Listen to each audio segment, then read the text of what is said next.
Halo semuanya, terima kasih buat kalian yang sudah mampir di video ini. Perkenalkan, nama saya Pukil. Gimana kabar kalian? Baik-baik saja kah? Ya, mudah-mudahan selalu diberi kelancaran, kesehatan. Pokoknya doa terbaik buat kalian. Dan jangan lupa dukung aku ya dengan cara like, comment, and subscribe. Di video kali ini saya akan bercerita tentang kisah seorang serial killer perempuan yang kayaknya menarik untuk kita bahas. Penasaran? Hai! Ada kejadian menghebohkan pada tahun 1920 di Inggris, ketika seorang pria yang sedang menggali tanah perkebunannya dikejutkan oleh penemuan banyak kerangka di dalam galian lubang tersebut. Dia pun segera melaporkan kepada pihak kepolisian setempat. Ternyata apa yang ditemukan pria itu benar-benar mengagetkan, yaitu sisa-sisa tulang belulang 5 bayi mungil. Ketika para penyelidik mencoba untuk mengidentifikasi kerangka-kerangka bayi itu, mereka menyadari bahwa pria tersebut tinggal di kediaman seorang pembunuh bayi yang terkenal kejam. Dia adalah Amelia Elizabeth Dyer. Ya, serial killer yang akan kita bahas adalah Amelia Elizabeth Dyer yang telah membunuh 400 bayi selama beberapa dekade lur. Amelia Dyer yang dikenal sebagai baby farmer, pembunuh berantai yang paling terkenal di Inggris. Yang dimaksud baby farmer di sini bukan bayi petani ya, tapi baby farmer di sini diartikan peternak bayi. Apa itu peternak bayi?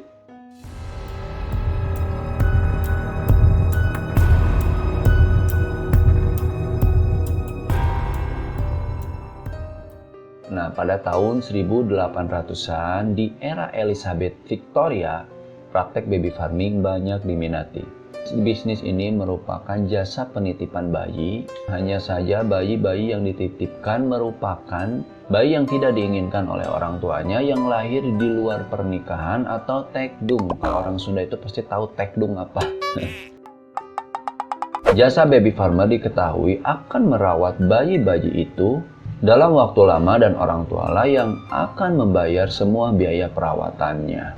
Tidak hanya itu, baby farmer juga melayani para wanita kaya yang menitipkan anak mereka untuk memberikan ASI kepada bayi dan merawatnya sampai usia tertentu. Lalu mereka mengambilnya lagi.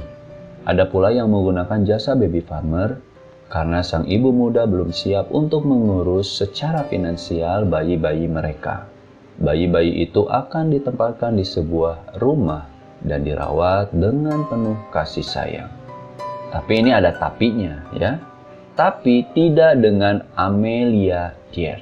Ia akan secara brutal membunuh mereka dan menggunakan kematian bayi-bayi itu untuk keuntungan finansialnya. Halah. Jadi jelas ya, motif si Amelia membunuh banyak bayi karena finansial, karena uang. Kok bisa dia tega membunuh bayi sebanyak itu? Cus!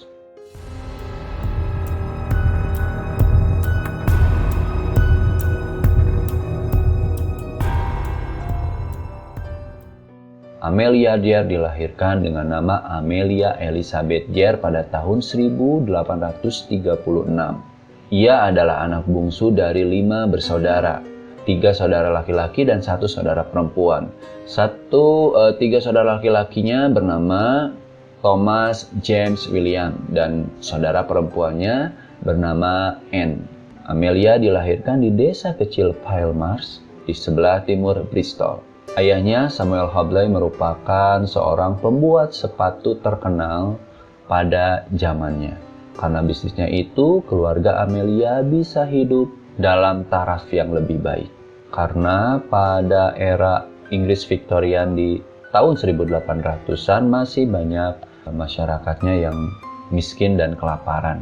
Jadi Amelia ini sangat beruntung sekali karena dia terlahir dari keluarga yang mempunyai bisnis. Amelia kecil belajar dan menulis dan mengembangkan kecintaannya terhadap sastra dan puisi. Minatnya didorong dan didukung penuh oleh ibunya yang bernama Sarah Hobley. Namun sayangnya ketika Amelia berumur 10 tahun, ibunya mengidap penyakit tifus. Riwayat yang diderita Sarah lumayan panjang. Setelah sembuh dari penyakit tifus, dia diserang lagi dengan penyakit baru, yaitu terkena infeksi bakteri yang diakibatkan oleh kutu atau tungai. Memang terlihat kayak sepele, ternyata penyakit ini membuat Sarah sering berdelusi, berhalusinasi, hingga mengganggu kesehatan mentalnya. Tiba-tiba Sarah menjadi berubah, emosinya tidak stabil bahkan sulit untuk dikendalikan. Penyakit mental ibunya membuat Amelia kecil tertekan, secara tidak langsung merusak mental dan pikirannya. Sarah menjadi kasar, ringan tangan, juga sering mengusir Amelia. Perlakuan kasar sang ibu tidak membuat Amelia menyerah, karena dia sadar ibunya sedang sakit parah. Amelia terus merawatnya sampai dia meninggal pada tahun 1848. Setelah kematian ibunya, Amelia berubah menjadi pemurung, senang menyendiri, dan terus-terusan dibayangi oleh sosok sang ibu yang kerap menyiksa dia dalam masa perawatannya. Masa kecil Amelia tidak lagi ceria semenjak awal sang ibu sakit sampai akhirnya meninggal. Tumbuhlah Amelia jadi gadis remaja, namun tetap saja masa kelam itu tidak bisa lepas dari ingatannya. Sehingga Amelia menunjukkan tanda penyakit mental yang akan berdampak di kemudian hari. Trauma yang dirasakan Amelia bertahun-tahun lamanya memutuskan untuk meninggalkan rumahnya. Dia pun tinggal bersama bibinya di Bristol hanya beberapa waktu karena si Amelia berencana akan magang di tempat pembuatan korset. Sejak saat itu Amelia hidup jauh dari rumah dan keluarga. Pada tahun 1859, ayahnya Samuel Habley meninggal. Amelia saat itu masih berada di Bristol.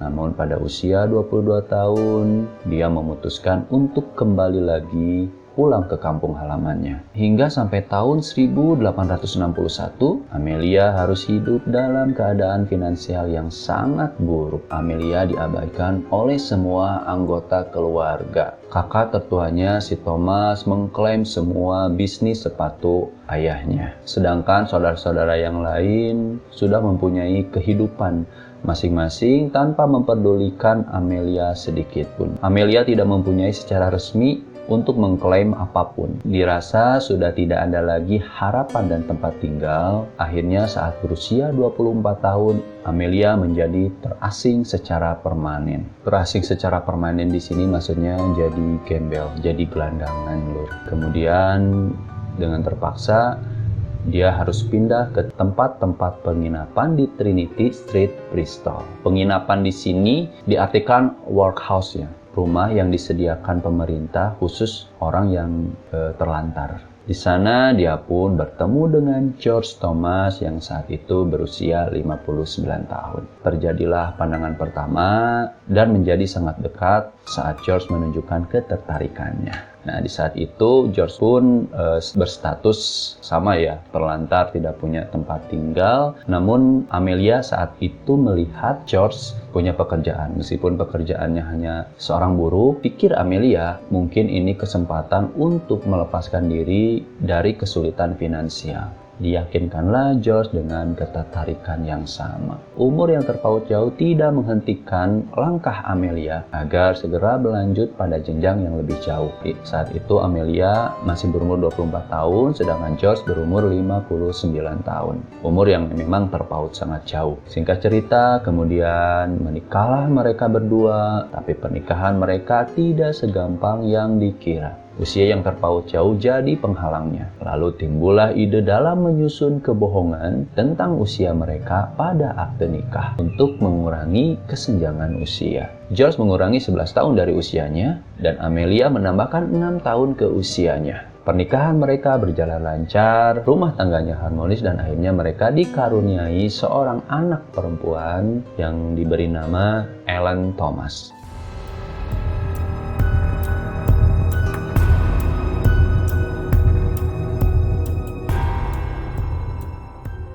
Selang beberapa tahun setelah pernikahannya, Amelia mendaftarkan diri masuk ke Bristol Royal Infirmary. dan mulai pelatihannya sebagai suster. Karir yang ia pilih cukup sejalan dengan keahlian yang ia punya. Pengalaman merawat sang ibu memicu keinginan yang lebih dalam di bidang itu. Sebenarnya hampir wanita di era Victorian sangat mengidamkan menjadi perawat. Tidak hanya Amelia saja, banyak wanita yang berlomba-lomba mengikuti pelatihan demi mendapatkan kesenjangan hidup lebih baik. Nah, jadi era Victorian banyak alasan kenapa profesi perawat menjadi sangat penting bagi kaum wanita di masa itu. Nah, ini alasannya karena era Victorian adalah era di mana besarnya industrialisasi, terutama di kota besar. Maka dari itu ada perbedaan kasta yang cukup mencolok antara kasta atas, kasta pekerja, dan kaum miskin. Sayangnya sebagian besar penduduk dapat dibilang miskin dan kebanyakan tinggal di rumah terbuang atau workhouse. Biasanya pria lebih mudah mendapatkan pekerjaan daripada wanita. Pria bisa bekerja di jalanan menjual makanan, sampai kerja di pabrik pembuatan kain, alat-alat musik. Namun bagi wanita termasuk Amelia, hidup di kota besar tidaklah mudah. Apalagi kalau berada di kalangan pekerja dan kalangan miskin. Dua pekerjaan besar yang dapat dilakukan wanita itu hanya di pabrik atau di jalanan. Para wanita pekerja pabrik memiliki jam kerja yang cukup panjang. Dan mereka bahkan menghirup gas atau bahan beracun ketika kerja. Pilihan lainnya adalah menjual diri atau prostitusi. Maka dari itu, ketika sekolah keperawatan dibuka, kesempatan bekerja pun terbuka untuk wanita di zaman itu.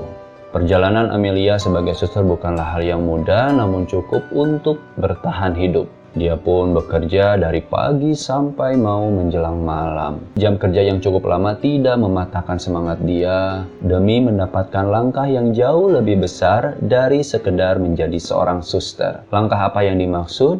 Nanti saya bahas ke sana ya. Sedikit demi sedikit Amelia merencanakan program besarnya itu. Apa yang disebut program besarnya itu nanti juga saya akan bahas ya. Membaca situasi dan kondisi hingga menemukan waktu yang paling tepat untuk mewujudkannya. Sebenarnya apa yang mau diwujudkan sama si Amelia Diehr ini? Nanti bakalan ada pembahasannya.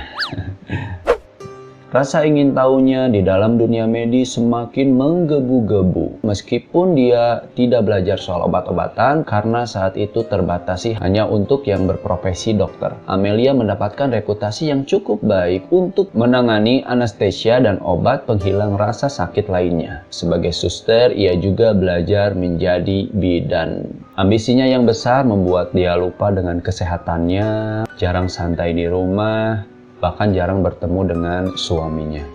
Bahkan menyembunyikan kehamilannya agar tetap bisa pergi bekerja. Sayangnya perut semakin membesar, Amelia tidak dapat menutupi kandungannya lagi. Ia dipaksa untuk berhenti bekerja oleh suaminya, George, karena kehamilannya tersebut. Tidak ada seorang pun yang bisa mematahkan keinginan dan ambisinya hingga selang beberapa bulan pasca melahirkan. Amelia mulai mencari info sebuah rahasia gelap yang didapatkan dari seorang bidan yang bernama Ellen Dent. Amelia mengenal Ellen saat pelatihan dan mulai semakin dekat ketika ia merawat dan membantu persalinannya Amelia. Sering ketemu membuat Ellen nyaman dan mempercayai Amelia. Dikala ia menceritakan rahasia besar yang telah ia jalani selama bekerja menjadi bidan. Ellen berperan lebih dari sekedar menjaga bayi yang baru lahir. Banyak wanita yang datang pada Ellen berharap sebuah kerahasiaan dalam kehamilan dan kelahiran. Karena sebagian besar wanita itu hamil di luar nikah. Amelia kemudian mengetahui pekerjaan Ellen lainnya, yaitu menjadi seorang baby farmer atau peternak bayi. Mengenai tentang baby farmer, di dalam artikel lain ada yang mengatakan bahwa Amelia sebenarnya sudah mengetahui tentang baby farmer sebelum mengenal Ellen Dent. Makanya dia sangat berambisi sekali untuk mempelajari tentang keperawatan, bidan, dan salah satunya tujuan dari Amelia adalah ingin menjadi seorang baby farmer.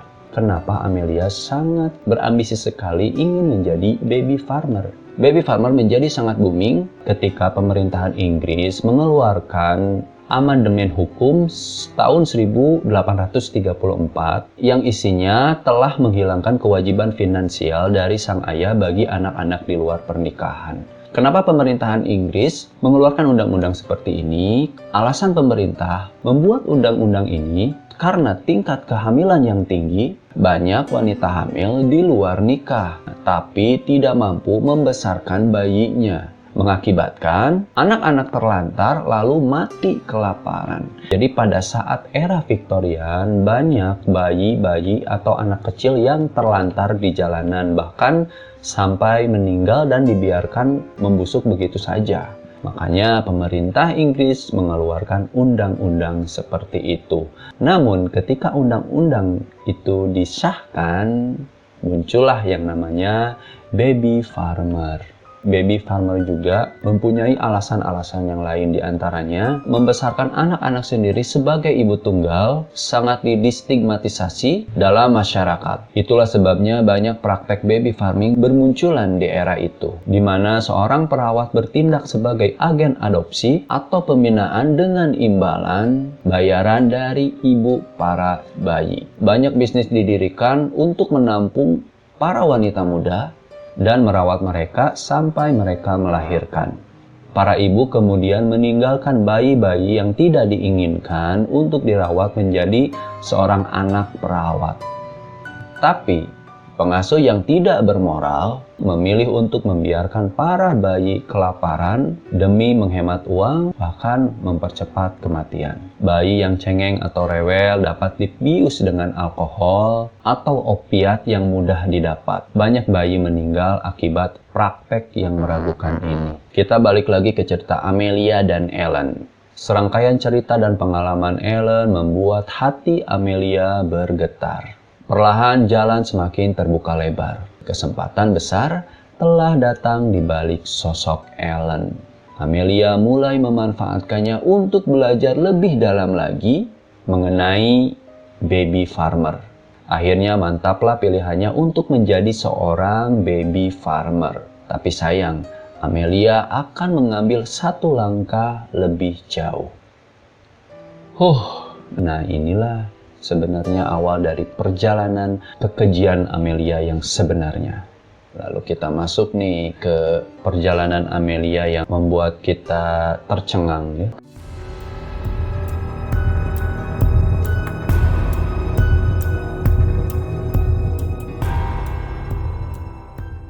Pertama, dia merancang tempat untuk melancarkan bisnisnya. Memilih rumahnya sendiri di Tetherdown, pinggiran kota Bristol, yang akan menjadi tempat tinggal bagi para wanita muda yang hamil di luar pernikahan atau hamil yang tidak diinginkan.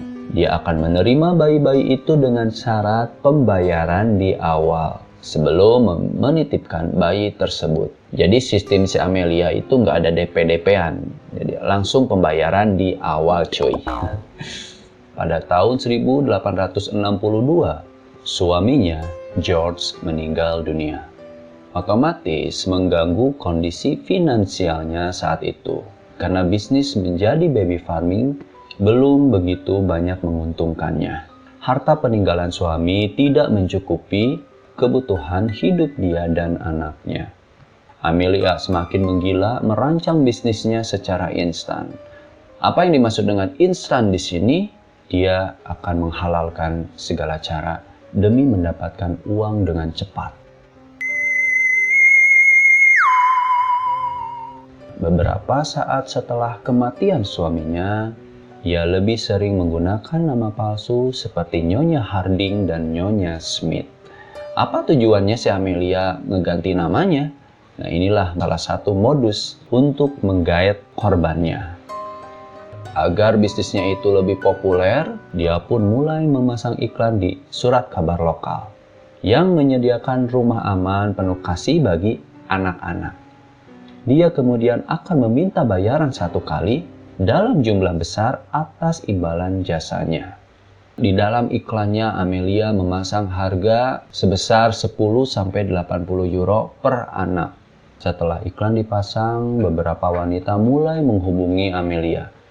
Jika wanita yang datang sudah memasuki masa kandungan yang besar dan sudah mendekati kelahiran, maka ia akan tinggal sementara dengan Amelia sampai melahirkan. Setelah sang anak lahir, Amelia menawarkan untuk menjaga anak itu dengan upah mingguan atau upah adopsi sekali untuk seterusnya. Jika wanita yang datang sudah melahirkan anaknya, maka Amelia akan menawarkan untuk mengasuh anak itu dan mencarinya orang tua asuh yang baru. Amelia terbilang perempuan yang cerdas dan gesit. Dia benar-benar memanfaatkan momen di mana dia harus mengamati dan kapan dia mulai bergerak.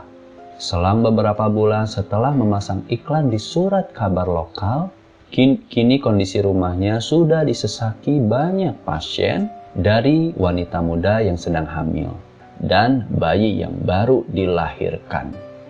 Tibalah saatnya Amelia melancarkan aksinya.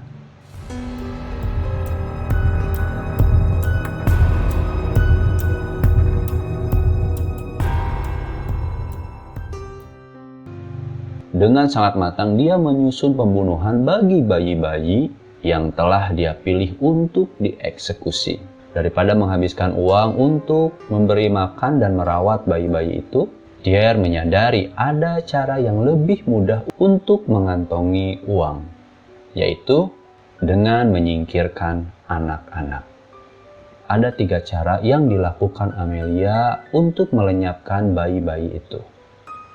Mati lemas dengan dicekik, kelaparan, tidak memberikan bayi-bayi itu makan dan minum, keracunan seperti diracun alkohol, opium, dan jenis racun lainnya. Awalnya Amelia menggunakan teknik overdosis opioid pada bayi, obat yang diberikan khusus untuk menenangkan para bayi yang sedang menangis. Kemudian dia memanggil petugas koroner untuk mengkonfirmasi kematian bayi tersebut. Amelia akan pura-pura terkejut, menangis di hadapan petugas. Nah, terus cara yang kedua, si Amelia itu memakai teknik suffocation. Dilakukan saat Amelia membantu proses kelahiran. Jadi ketika kepala bayi mulai keluar, dia akan mencekik bayi itu dengan kuat, mencegah sang bayi untuk bernapas pertama kalinya. Jadi bayi itu akan nampak seperti stillborn atau lahir mati. Kas cekikannya juga sulit untuk diidentifikasi oleh dokter. Amelia sangat tahu bagaimana cara untuk mengelabui, membodohi sang ibu bayi dan dokter yang akan mengeluarkan surat kematian dan membuat seolah-olah bayi itu benar-benar mati natural, tidak dibunuh. Singkat cerita, bisnisnya membuat dia stres dan kesepian. Pada tahun 1872, Amelia menikah lagi dengan seorang pria bernama William Dier. Dia pun melahirkan 2 anak yang diberi nama Mary Ann yang dikenal sebagai Polly dan William Dier yang diberi nama seperti ayahnya. Namun sayangnya pernikahannya tidak bertahan lama. Amelia dan William Dier pun berpisah dalam waktu pernikahan yang sangat singkat. Kejahatan Amelia berlangsung sangat lama. Entah berapa puluh korban bayi-bayi mungil yang telah ia bunuh, hingga pada tahun 1879, seorang dokter mencurigai aktivitasnya sebagai baby farmer. Karena saking banyaknya jumlah kematian bayi yang dilaporkan oleh si Amelia dalam perawatannya, dokter tersebut pun lalu mendatangi kediaman Amelia, memeriksa tempat aktivitas bayi yang ditampung di tempatnya. Lalu si dokter pun sedikit menanyai Amelia tentang kematian bayi yang telah dirawatnya. Amelia saat itu berusaha meyakinkan dengan banyak alasan yang tidak masuk akal. Bayi-bayinya kurang gizi, ibunya sebelum melahirkan mencoba bunuh diri, meminum racun, dan banyak lagi alasan Amelia untuk mengelabui dokter saat itu. Dokter tidak segampang itu percaya dengan pengakuannya dan langsung melaporkan Amelia ke pihak berwenang. Tetapi alih-alih menerima tuduhan pembunuhan, Amelia hanya dijatuhi hukuman 6 bulan di kamp kerja paksa dengan kesalahan mengabaikan bayi-bayi di bawah pengasuhnya. Kegesitan si Amelia sering mengecoh polisi. Baik polisi atau dokter tidak dapat begitu saja membuktikan Amelia bersalah. Sekalipun rumor aktivitas Amelia telah tersebar di Bristol, banyak saksi mengatakan Amelia itu mengidap penyakit mental dan gila. Entah bagaimana ya kabar Amelia bisa tersebar di Bristol, namun Amelia tidak kehilangan cara untuk menghilangkan jejak atas semua tuduhan itu. Nah, dipenjaralah dia selama 6 bulan, terus dia bebas, dan setelah bebas, dia lebih gencar lagi untuk mengembangkan bisnis baby farmernya itu. Ia membuat lebih banyak iklan untuk rumah aman bagi para bayi. Terus mengumpulkan pembayaran dari jasa bisnisnya itu. Nah, jika seorang bayi yang ia bunuh memiliki orang tua yang ingin mengambil bayinya lagi, dia akan memberi mereka bayi yang lain, cuy. Aduh, setelah penangkapan di penjara 6 bulan, si Amelia Dyer pun banyak berpikir dan ingin memperbaiki kecerobohan dan kesalahannya. Dia bingung bagaimana cara untuk melenyapkan bayi-bayi tersebut. Karena kan waktu dulu dia melenyapkan bayi-bayi itu secara legal. Yang dibunuh sama si Amelia Dyer itu mendapatkan sertifikat kematian. Tapi setelah kasus itu, dia takut untuk melakukan hal itu lagi. Makanya dia memikirkan cara bagaimana untuk melenyapkan bayi-bayi itu secara efektif. Ia menyadari kesalahannya tersebut. Pada akhirnya, ia pun mulai melakukan langkah-langkahnya, yaitu dengan membuang mayat-mayat itu sendiri. Dia akan membungkus bayi-bayi itu dengan kain, lalu menguburnya atau membuangnya ke sungai. Jadi cuy, setiap aksi-aksi Amelia itu, korban semakin bertambah. Amelia terus mengatur Amelia terus mengatur cara supaya aksinya itu tidak tercium lagi oleh pihak berwenang. Dia juga sering menghabiskan waktu hanya sekedar mengawasi pihak-pihak yang bisa membahayakan bisnisnya. Jika dia merasa mereka mulai mencurigai aktivitasnya, dia akan berpura-pura depresi dan mengaku jika ia memiliki niatan untuk bunuh diri. Ia sempat beberapa kali masuk ke rumah sakit gangguan mental untuk perawatan. Suatu hari, dia juga bahkan mencoba untuk bunuh diri dengan meminum 2 botol laudanum sampai overdosis. Sayangnya cuy, dia kagak mati karena segera dibawa oleh anaknya ke rumah sakit. Coba kalau waktu itu dia mati, mungkin korbannya tidak akan bertambah sebanyak ini. Setelah dirasa tempat yang dia tinggali tidak aman, sudah tidak bebas lagi untuk beraktivitas, gerak-geriknya selalu dicurigai oleh pihak kepolisian, akhirnya Amelia sering berpindah-pindah tempat. Di kota ini mulai tercium kejahatannya, pindah lagi ke kota yang lain, dan kali ini si Amelia memakai identitas baru untuk setiap aksinya. Jadi guna untuk menghindari polisi dan juga orang tua bayi yang menuntut anaknya untuk dikembalikan. Nah, jadi si Amelia tidak punya stok anak yang ingin dibalikan ke ibunya, akan mengembalikan anak yang lain dari korban yang lain. Dikarenakan sudah tidak ada stok anak-anak, karena anak-anaknya udah dia habisi, maka dia pun selalu berpindah-pindah kota, berpindah ke tempat yang lain, meninggalkan jejak dari tempat sebelumnya dengan identitas yang baru. Diperkirakan bahwa setelah hampir 30 tahun sepak terjangnya di dunia baby farming, Amelia Dyer telah membunuh lebih dari 400 anak dan mengantongi pundi-pundi uang dari bayi-bayi itu. Tempat favorit Amelia untuk membuang korban bayi malangnya adalah ke Sungai Thames. Hingga pada bulan Maret 1896, ada seorang laki-laki yang sedang memancing di sungai, lalu menemukan sebuah tas yang mengambang sedikit tenggelam di atas air. Lalu dibawalah tas itu ke atas perahunya. Ketika dibuka, ia terkejut saat ia menemukan tubuh mungil seorang bayi perempuan di dalam tas tersebut, terbungkus kertas dan terbujur kaku.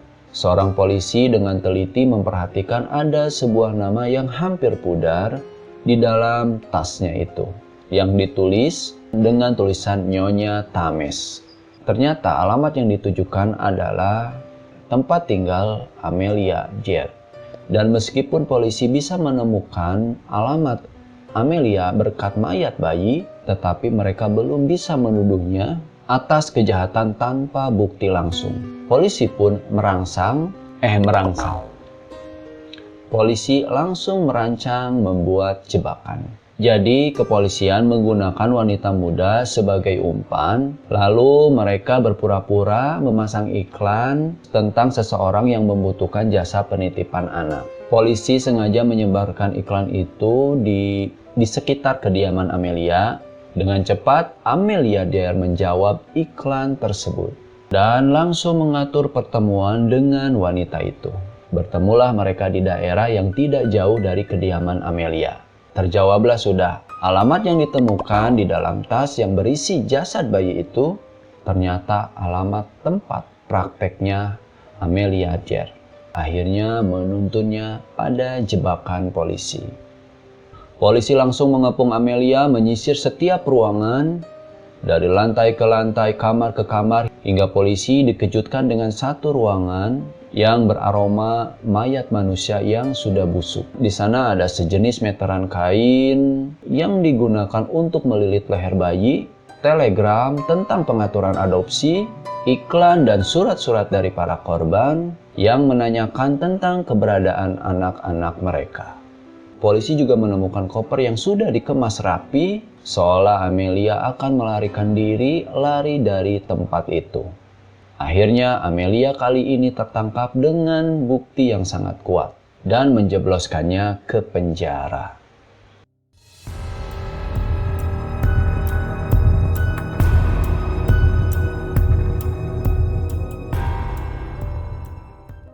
Saat diinterogasi, Amelia mengaku tidak bertanggung jawab atas mayat-mayat yang telah ditemukan oleh polisi. Amelia hanya mengaku bersalah atas bayi-bayi yang dicekik dengan tali karet putih sebagai cirinya. Polisi yakin Amelia berbohong atas pengakuannya, lalu langsung mengadakan investigasi besar-besaran dengan mendatangi TKP di mana bayi itu ditemukan untuk mencari lebih banyak korban lagi. Dan benar saja, polisi menemukan jasad bayi yang sudah tidak utuh lagi. Polisi langsung menyebarkan berita tentang tertangkapnya Amelia ke berbagai media agar bisa menggali banyak saksi yang pernah bekerja sama dan menjadi korban Amelia. Kemudian tidak lama setelah berita tertangkapnya Amelia tersebar, datanglah seorang gadis muda yang bernama Evelina Marmon yang menceritakan bahwa pada Januari 96 Evelina Marmon melahirkan seorang putri di luar nikah yang diberi nama Doris. 2 bulan kemudian dia memasang iklan di The Bristol Times mencari wanita terhormat untuk mengadopsi anaknya. Kebetulan ketika dia melihat iklan di koran, ada satu baris iklan yang sesuai dengan apa yang sedang Evelyn cari, yaitu iklan yang dipasang Amelia Dare. Di iklan tersebut nama yang tercantum bukan Amelia Dare, melainkan Nyonya Harding. Kemudian Evelyn dan Amelia mengadakan janji untuk bertemu. Seminggu kemudian mereka bertemu di Cheltenham untuk menyerahkan Boris, bayi Evelyn, ke tangan Amelia. Dengan menunjukkan kasih sayang yang terlihat tulus padahal busuk, Evelyn pun akhirnya luluh dan menyerahkan Doris ke tangan Amelia, lengkap dengan beberapa pakaian Doris dan uang sebesar 10 euro. Jadi Evelyn sebenarnya berencana akan mengambil Doris dan merawatnya lagi setelah dia bisa menikah dengan kekasihnya. Namun pertemuan hari itu menjadi hari terakhir Evelyn melihat Doris dalam keadaan hidup. Tidak lama dari itu, si Amelia langsung pergi ke 76 Mayor Road di Willesden, London. Di sana Doris langsung dihabisi. Dicekik lehernya dengan pita warna putih sampai Doris kehabisan napas dan meninggal. Selang sehari setelah pembunuhan Doris, Amelia pun mendapatkan korban bayi lain yang bernama Harry Simmons. Harry pun langsung dibawa ke tempat yang sama saat Doris dibunuh. Di sana Harry dihabisi dengan cara yang sama juga. Bahkan Amelia saat itu tidak punya banyak waktu untuk mencari pita putih yang akan digunakan mencekik Harry.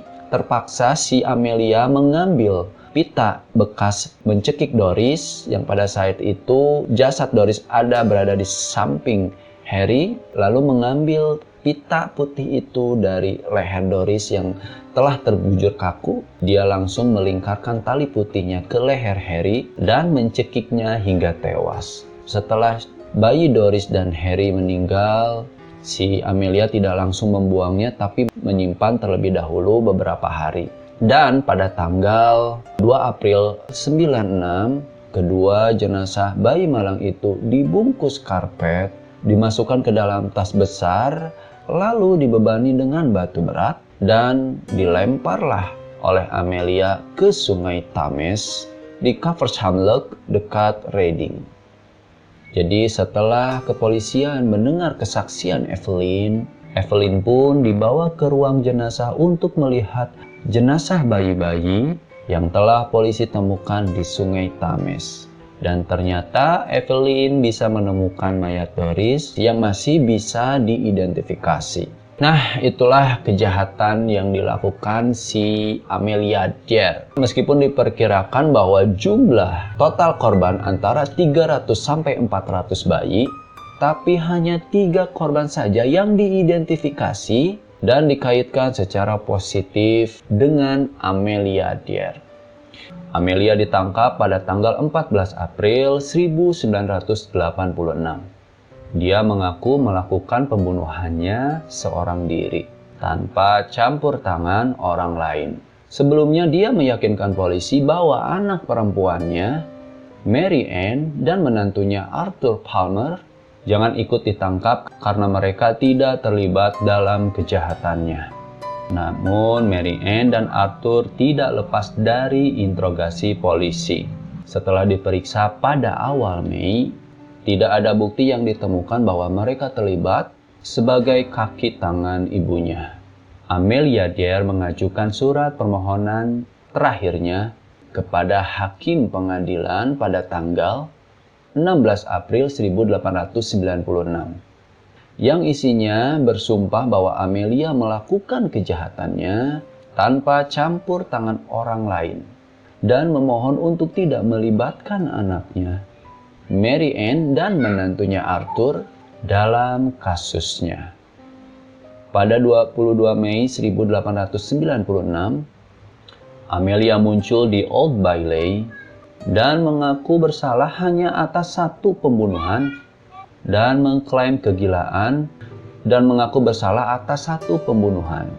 dan mengklaim kegilaan sebagai pembelaan atas kejahatannya.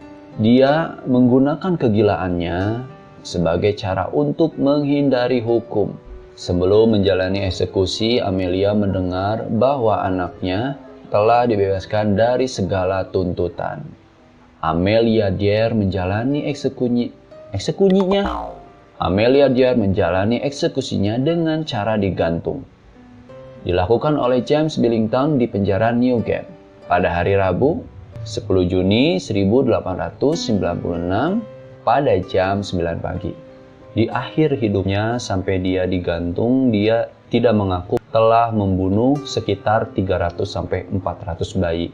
Klaim yang dia akui, dia membunuh hanya 3 korban saja. Tapi anehnya, kenapa anak dan menantunya bisa lepas dari tuntutan hukum? Padahal jelas-jelas anaknya dan menantunya itu tinggal bersama Amelia Dyer pada saat itu. 2 tahun setelah kematian ibunya, sebuah paket ditemukan di kereta api dari Bristol menuju London. Bingkisan itu berisi bayi yang baru lahir dalam kondisi masih hidup. Bayi itu akhirnya ditelusuri kembali ke ibunya, yang diduga ibunya bernama Jane Hill. Wanita muda yang putus asa itu telah menyerahkan bayinya kepada Tuan dan Nyonya Stuart bersama dengan jumlah uang sebesar 12 euro. Akhirnya polisi segera mengetahui identitas asli Stuart, dan dia adalah Polly, anaknya Amelia Dyer, dan menantunya Arthur. Menurut kalian, apakah anak dan menantunya benar-benar tidak terlibat dari aksi kejahatan Amelia Dyer? Kalau menurut aku sih anak dan menantunya terlibat ya, secara mengingat Amelia telah membunuh korbannya begitu banyak, mana mungkin dia bisa melancarkan aksinya hanya seorang diri. Dia juga sering berpindah-pindah dari kota ke kota bersama anaknya. Masa sih anaknya tidak benar-benar mengetahui aktivitas Amelia Dyer yang sebenarnya itu seperti apa? Amelia membuang para korbannya itu kan tidak di tempat yang dekat dengan kediamannya, justru dibuangnya di tempat-tempat yang sangat jauh. Bahkan para korban Amelia Dyer itu sulit untuk diidentifikasi apakah dia benar-benar korban Amelia atau bukan gitu. Hingga sampai akhir hayat hidup Amelia kan dia hanya didakwa dengan 3 pembunuhan atau 3 korban saja. Tidak dituliskan dia telah membunuh 300-400 korban. Pasti ada orang-orang di balik membantu untuk melancarkan aksi kejahatan Amelia Dyer. Nah, itu menurut aku ya. Menurut kalian gimana nih? Nah, boleh komen di bawah ya. Inilah kisah akhir dari Amelia. Oke, beres sudah, dan jangan lupa ya dukung aku dengan cara like, comment, and subscribe. Terima kasih banyak. Wassalam.